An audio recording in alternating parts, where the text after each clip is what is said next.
Welcome to the Pub Date Podcast, the show where two book broads discuss what should happen before, during, and after your book publication date. Brought to you by Broad Book Group, with your hosts Vanessa Campos and Jen Dorsey.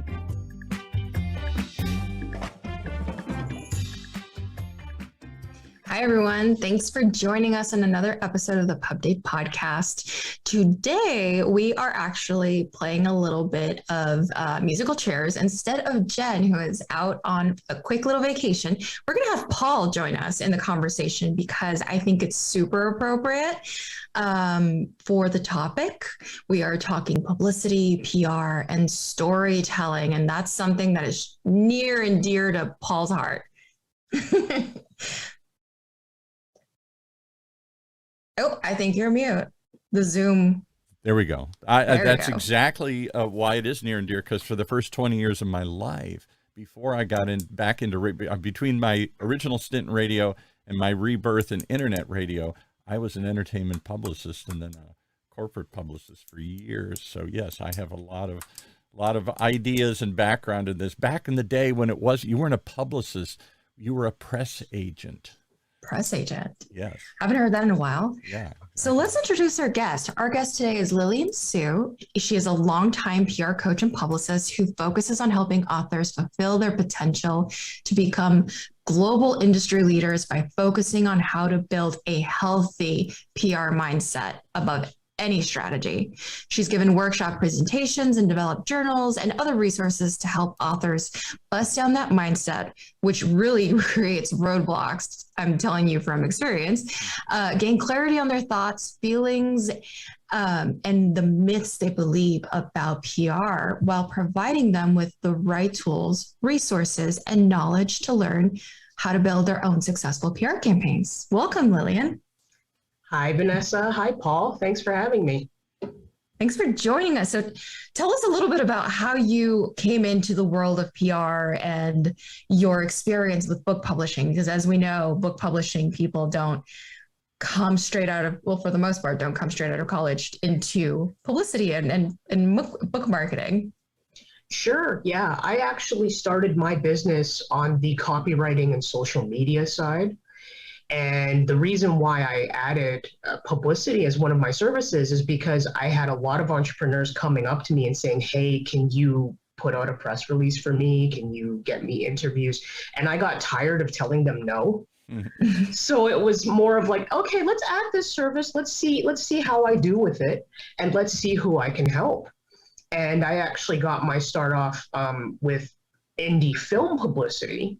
As you mentioned, Paul, being in entertainment yourself, before moving into book publicity, because I saw a lot of authors who were struggling quite a bit with marketing.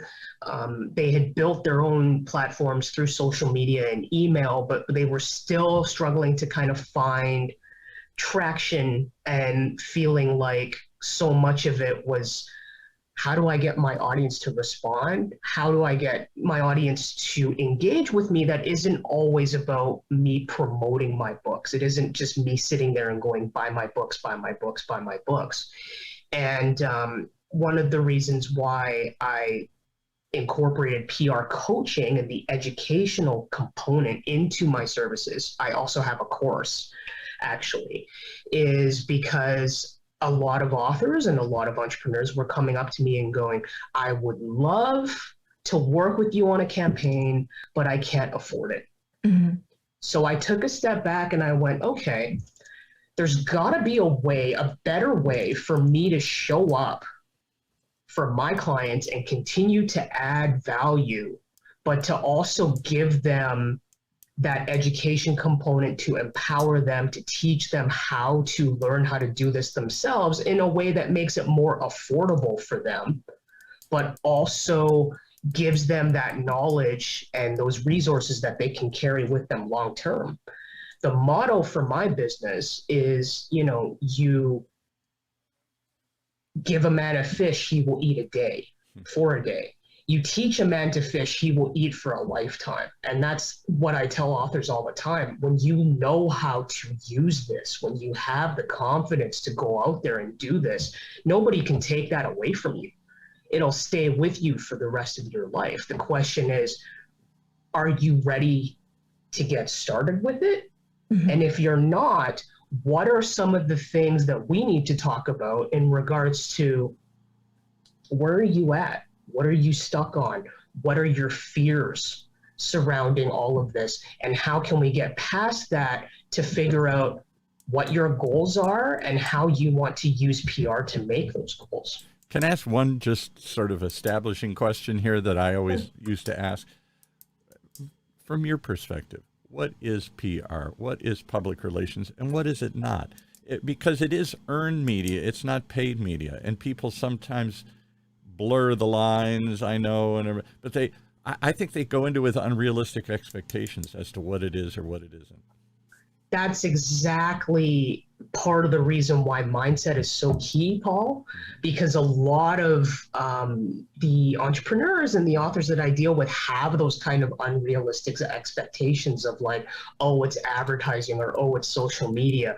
But what PR is to me is that it is the most cost-effective way to establish your reputation, build that brand recognition, and build third-party credibility with audiences and media all over the world. The power in that, of course, as I've told a lot of authors, is the media has no bias or vested interest to support you, right? You're not paying them. They're not related to you. You know, they don't have to support your book or interview you. The reason why they want to do that is because they've bought into what your book is about. They've bought into your story. They think it's compelling, and they think their audiences will get a lot of value from hearing about you and your books. That's why they want to support you, right? And I think where people, one of the humps they have to get across is that when you spend so much time building a platform on social media through email, some authors have websites and that. I hear all the time that they get burnt out on those platforms because they're like, it's not my job.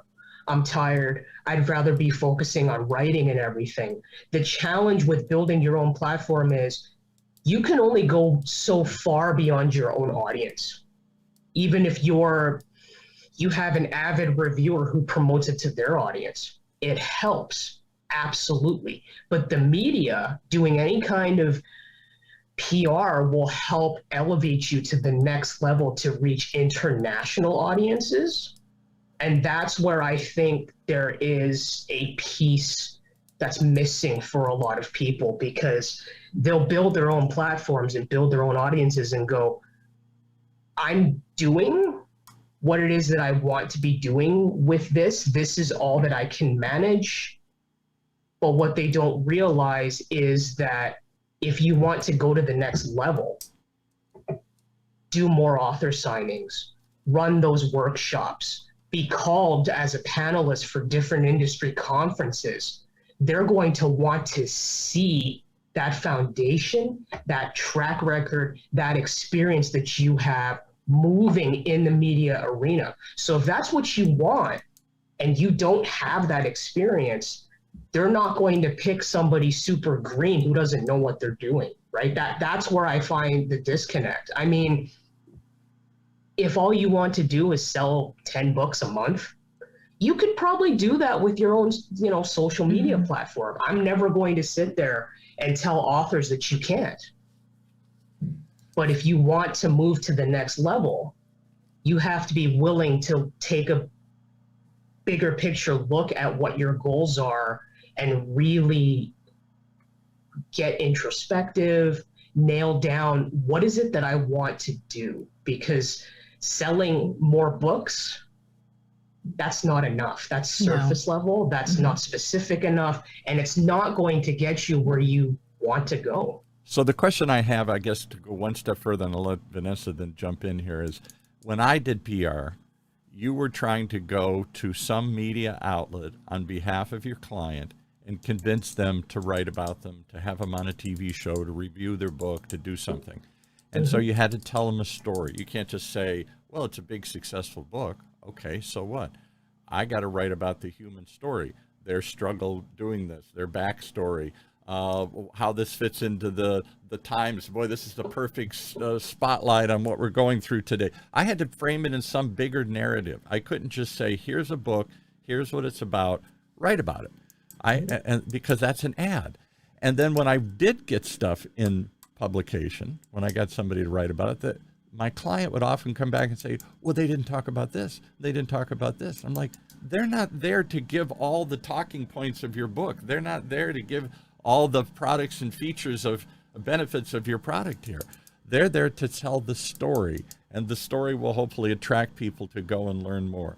So that was what we were trying to do. It was earned media. We had to earn it from them. We didn't buy it from them. So we didn't have total control over it. And I used to frustrate the hell out of the clients. Well, I wanted more. I wanted bigger. I wanted these extra 5 points included. Like I'm just supposed to call them up and say, hey, make sure you add these 5 things in there. Or what? Or we won't run it. It's an unrealistic expectation about what PR was, number one. And number two, I think that it's changed today. And that's what I'd like to talk about, because I haven't done PR in a long time. Now you got social media, and I don't know, is that earned media? Are you still trying to convince an influencer to do something, but in some cases you're giving them copies or you're doing other things. In some cases you're writing the press, the public, the releases for your client. You're running their social media. So are you just a social media editor now?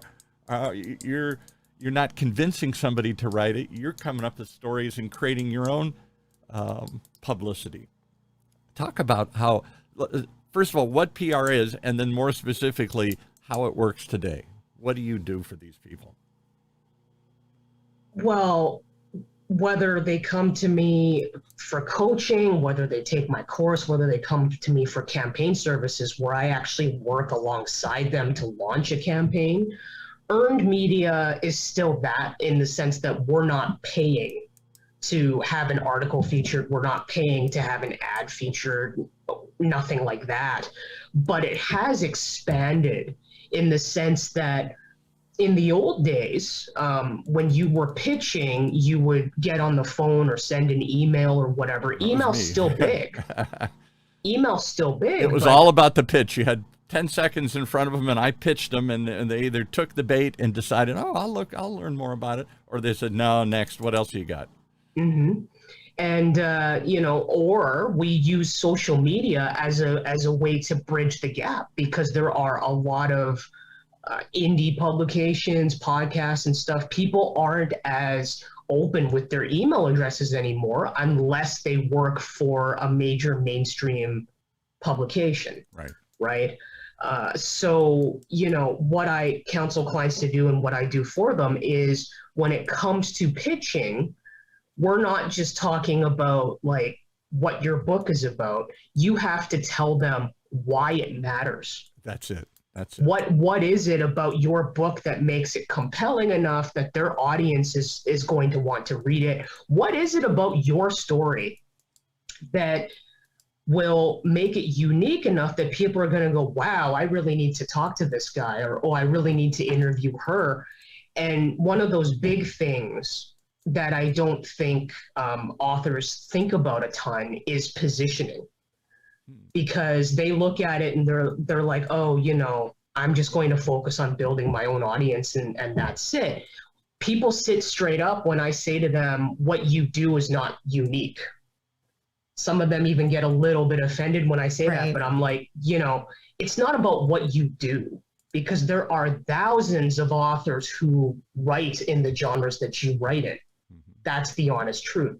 What makes it unique is how you do it and why you do it. What's the story? Right. It's time for you to sit down and get introspective on what inspired you to do this, what inspired you to create this particular story. What do you want people to get out of it?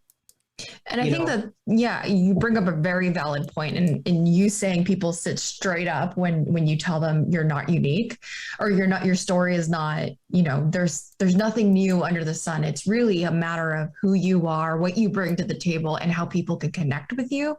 And I think for me on the book production and book marketing side, it's like, okay, I'm going to create a content calendar for you to not worry about sharing your insights, but now I need you to take that step in front of the camera and start talking about you. And I think that that's really what stops people short of making something, into leveling up into taking that book and creating a little bit of a broader audience. What are a few different habits that you recommend for authors that are very shy, or even entrepreneurs that are very shy, to get them out of that and start thinking, yes, I earned this. Yes, I've done this. What do you recommend habit-wise?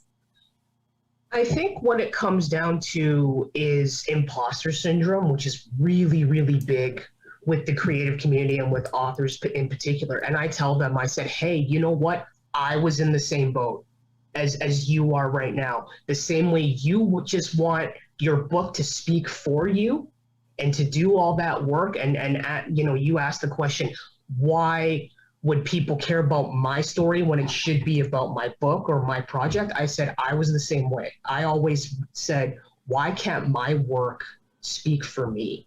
But the thing is that people want to learn the story behind who created the project. They can't just buy into the project. They also have to buy into who you are and, what you stand for. And when I say to them, when it comes to imposter syndrome, really look at what is at that root of that fear. What I do is I meditate.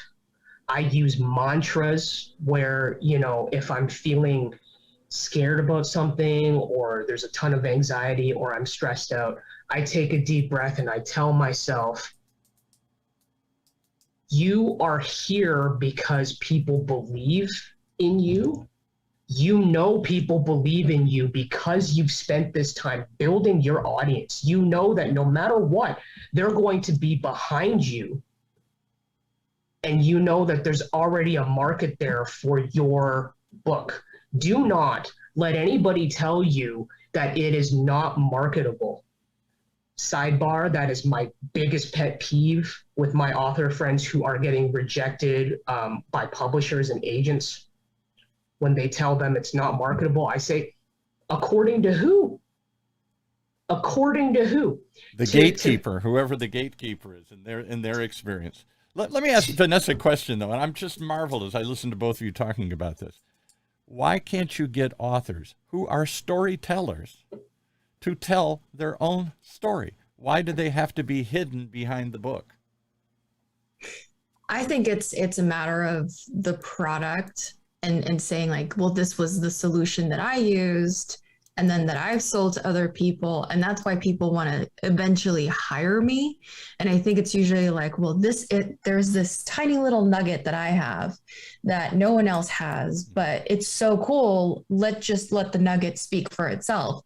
When in reality, it's like, I don't know. I mean, I read a lot of business books. I think the part that I get really excited and if I'm reading something about franchising, I get really excited and I wake up in the middle of the book when somebody's giving me their behind the scenes stories. Those case studies are what makes, colors that illustration in your head. That's what you get excited about. And it's not always just about the thing, because the thing tends to be pretty easy to duplicate. I mean, we're talking about publishing, we're talking about PR, and these are all things that, there's the standard way of doing it, and then there's your way of doing it. And what's your way of doing it is that nugget that's going to make you look different than everybody else who's writing a book about marketing or publicity for authors. But I would think they're ready to be celebrities. That's why they've stepped out of the shadow. They want some attention. They think they got something cool to say, and then everybody will buy this and read this, and maybe it'll bring them more business or more attention.